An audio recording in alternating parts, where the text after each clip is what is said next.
ये दोनों उन पैसों से अपने सपनों को पूरा कर रहे थे। तभी अगले दिन एक आदमी उनके घर आकर उस केटली के बारे में पूछने लगता है। ये बात सुनते ही लड़की गेट बंद करने लगती है। तभी वो आदमी उनको समझाता है कि अगर केटली नहीं दी तो दोनों मारे जाएंगे। अब लड़की उस आदमी को भला बुरा सुनाकर गेट बंद कर लेती है। जब रात में दोनों सो रहे होते हैं तो अचानक से लड़की की नींद खुल जाती है और हम देख पाते हैं कि इनके घर में 2 चोर घुस चुके थे। तभी लड़की उस केटली से चोरों को मारने लगती है। मारते वक्त वो केटली नीचे गिर जाती है। अब उस केटली को चोर का छोटा भाई उठाने लगता है, लेकिन उसका बड़ा भाई केटली उठाने से मना करके भागने को बोलता है। अगली सुबह लड़की को केटली देखकर याद आता है कि वो पूरी रात अपने पति से बजवाई थी, लेकिन केटली से बस एक नोट ही मिलता है। अब ज्यादा पैसे कमाने के चक्कर में लड़की का पति बार में एक आदमी की पीछे से बजाने लगता है। उसके बाद वो आदमी उसको एक ही मुक्के में ढेर कर देता है, जिससे उन्हें बहुत पैसा तो मिलता है, लेकिन लड़के की हालत खराब हो जाती है। तभी फिर से वही आदमी लड़के के पास जाकर उस केटली को वापस करने के लिए कहता है, नहीं तो लालच के चक्कर में दोनों मारे जाएंगे। अब लड़की परेशान होकर रोड के किनारे बैठी हुई थी। तभी सामने एक स्केटिंग वाला गिर जाता है, जिससे केटली में हलचल होती है। जब लड़की चेक करती है तो हैरान हो जाती है। अब लड़की समझ गई थी कि केटली दूसरों के दर्द में भी काम करती है।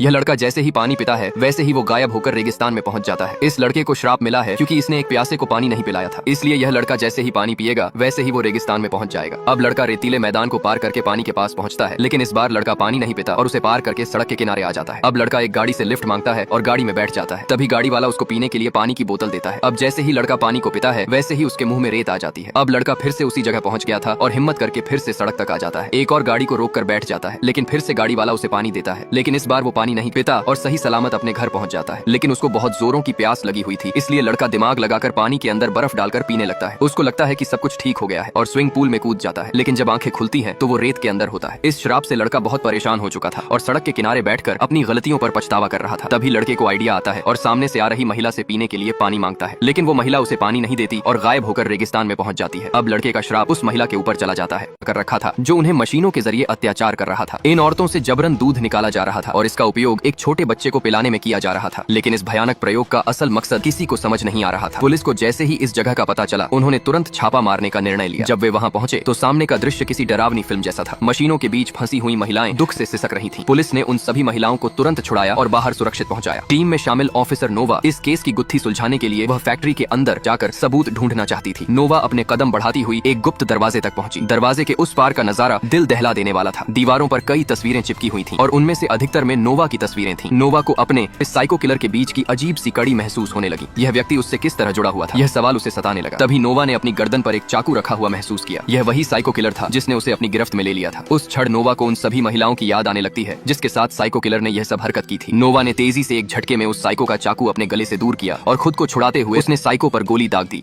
ये पागल साइंटिस्ट मरे हुए लोगों को मशीन पर लेटाकर चांद पर भेज रहा होता है, ये जानने के लिए कि लोग चांद पर पहुंच रहे हैं कि नहीं। साइंटिस्ट खुद उस मशीन से चांद पर जाने का फैसला कर लेता है। पहले तो उस आदमी को ऑक्सीजन मास्क पहनाया जाता है और पहियों को घुमाकर मशीन को रेडी किया जाता है। बाद में उसे स्पेस सूट पहनाकर मशीन के टफ में लिटा दिया जाता है और उसके पीछे एक लंबी रस्सी को बांध दिया जाता है। जैसे ही मशीन का लॉक हटा दिया जाता है, मशीन का टफ उसे तेजी से ऊपर फेंक देता है। साइंटिस्ट उड़ते हुए अब स्पेस में पहुंच जाता है और कुछ ही मिनट में वो चांद के ऊपर लैंड कर जाता है। तभी वो अपने चारों तरफ देखता है तो उन लोगों के शव वहां पर पड़े होते हैं जिन लोगों को उसने चांद पर फेंका होता है। तभी उस आदमी को एहसास होता है कि वो चांद पर तो पहुंच गया है, लेकिन वापस धरती पर कैसे लौटेगा। तभी वो साइंटिस्ट वहां पड़े शवों को इकट्ठा करने लगता है और अल्फाबेटिक लाइन में रखकर सेव में लिख देता है। तभी दूर से वहां पर एक सैटेलाइट आती है जो साइंटिस्ट को स्कैन करके एनालाइज करने लगती है। अचानक उसकी रस्सी को खींच लिया जाता है और वो साइंटिस्ट धरती पर वापस चला आता है। ऑक्सीजन खत्म हो जाने की वजह से उसका दम घुट रहा होता है कि तभी वहां पर उसके नौकर आ जाते हैं।